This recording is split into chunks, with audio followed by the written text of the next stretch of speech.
D'aussi loin que les racines ancestrales du clan Zénine creusent, un seul de ces sorts est connu comme le trésor sacré du clan. La technique héréditaire des 10 ombres. Ce sort n'apparaissant que très rarement au sein de la lignée des Zénines et le joyau du clan. Cette technique peut matérialiser 10 ombres sous forme de familiers, qu'il faut vaincre pour les détenir complètement. Ces 10 ombres sont les chiens de jade donnés dès l'éveil de son sort, les lapins de l'évasion, crapaud, le serpent géant, nuée, le cerf circulaire, le taureau bélier, le tigre funéraire, l'éléphant de la plénitude, et enfin, le familier connu pour n'avoir jamais été apprivoisé par tous ses détenteurs à travers les âges, le général céleste impie, le trésor sacré originel, Makora, qui a pour particularité de s'adapter très rapidement aux techniques adverses. Le détenteur du sort des 10 ombres est littéralement vu comme la lumière du clan, mais de cette lumière, naturellement, peut surgir une part d'ombre. Une ombre avec des capacités complètement opposées à celles du joyau sacré du clan. Là où le manieur des ombres aurait tout, celui-ci n'aurait pour le meilleur mais aussi et surtout pour le pire, rien du tout. Muni de ce qu'on appelle une restriction divine, ce détenteur possède des capacités physiques hors normes, ainsi que des sens totalement démesurés.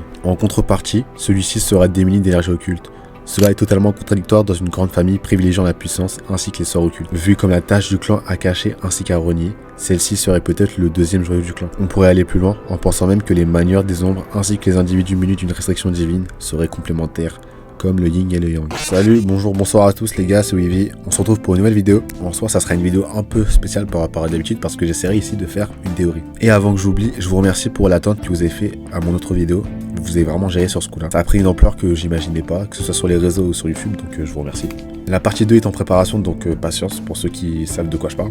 De toute façon, si le Wivy du futur s'en rappelle, il mettra une banderole en haut de la vidéo à droite pour lancer une vidéo. Et là, on est parti. Mais avant ça, j'espère que vous likerez la vidéo et vous abonnerez à la chaîne si vous aimez la vidéo. Courage, on vise les 1000 abonnés, donc je compte sur vous les gars. J'ai dit tout ce que j'avais à dire, donc on est parti. Le clan Zénine ne serait pas juste une famille d'exorcistes, il serait la manifestation vivante du yin et du yang, inscrite dans leur génétique. Deux lignées opposées coexisteraient depuis des siècles. Le yin qui fait référence aux manieurs des 10 ombres et le yang qui lui fait référence aux porteurs de restrictions divines.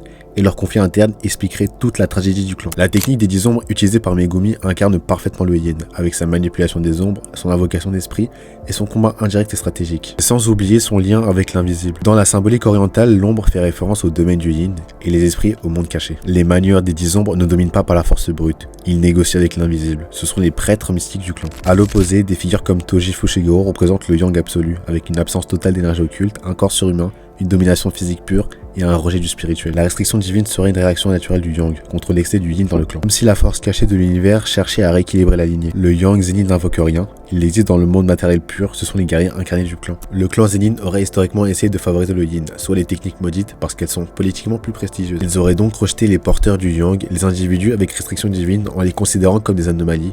Mais philosophiquement, le yang n'est pas une anomalie, c'est une moitié essentielle de leur identité. En rejetant Toji et des figures comme Maki Zénine, le clan aurait brisé son propre équilibre, et sa chute serait la conséquence directe de ce déséquilibre. Or que, le manieur des 10 ombres et le porteur de restrictions divines seraient censés coexister, deux faces d'une même pièce, deux faces d'un même héritage. Mais le clan, lui, a transformé une dualité sacrée en hiérarchie sociale. Et dans la philosophie yin-yang, quand un côté domine trop, le système s'effondre, exactement ce qui arrive aux Zénines. Mais c'est là que ça devient intéressant. C'est si le moyen que le destin avait donné à chaque manieur des 10 ombres dans l'histoire ne serait pas le porteur de la restriction divine. L'histoire ne cesse de nous répéter qu'à travers les âges, aucun manieur n'a réussi à dompter le général céleste. Le général céleste, lui, comme vous le savez, se dompte à l'aide d'un rituel qui suivra d'un duel entre le manieur et lui-même. Mais dans ce duel, une once d'énergie occulte, autre que celle du manieur, falsifiera le duel. Dans ce cas, même si le duel est remporté avec une aide extérieure, Makora ne sera jamais dompté. Et je pense que là vous voyez où je veux en venir. Les individus du clan détenteur d'une restriction divine ne possèdent pas d'énergie occulte, permettant de tromper le système. Et si vous l'avez bien remarqué, chaque détenteur des 10 ombres et des restrictions divines connues à ce jour sont toujours proches, soit dans la même lignée, soit dans les relations sociales. On prend le cas de Toji Zénine qui a été béni d'une restriction divine et qui mettra au monde un manieur des 10 ombres. Lorsque Toji se combat, Maki bénéficiera d'une restriction divine à son tour. Et vous savez ce qui me met la puce à l'oreille, c'est que juste avant sa bénédiction totale, son dernier contact sera avec Megumi, le porteur des 10 ombres. Lorsque Maki sera grand-mère, sa petite fille Yuka, porteuse à son tour des 10 ombres, verra le jour non loin de l'individu porteur de la restriction divine, sa grand-mère Maki. Et ça sera lorsque Maki succombera de vieillesse que son petit-fils Tsurugi et frère de Yuka sévérera la restriction totale à son tour. Comme si l'univers faisait en sorte que l'utilisateur des 10 ombres est quelqu'un possédant une restriction divine sur qui s'appuyer, qu'elle soit bien familiale ou bien sociale. Cependant, dans les derniers chapitres de Modulo, on sait que Makora s'adapte bien plus rapidement aux attaques physiques.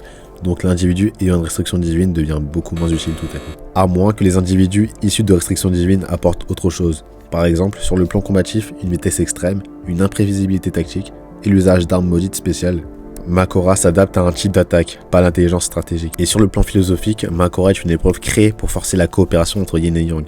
Mahoraga s'adapte vite aux attaques physiques parce que le Yang seul est incomplet. L'idée serait que seule la combinaison d'un mailleur des 10 ombres qui fait référence au Yin et le porteur de restriction divine qui fait référence au Yang s'allient, permettant ainsi de vaincre efficacement Makora. Et là, le manga prend une autre tournure. On ne réduira plus Makora à un simple Shikigami qui est incontrôlable, mais ça le transformerait tout à coup en gardien philosophique du clan Zenin, une créature conçue pour punir le déséquilibre.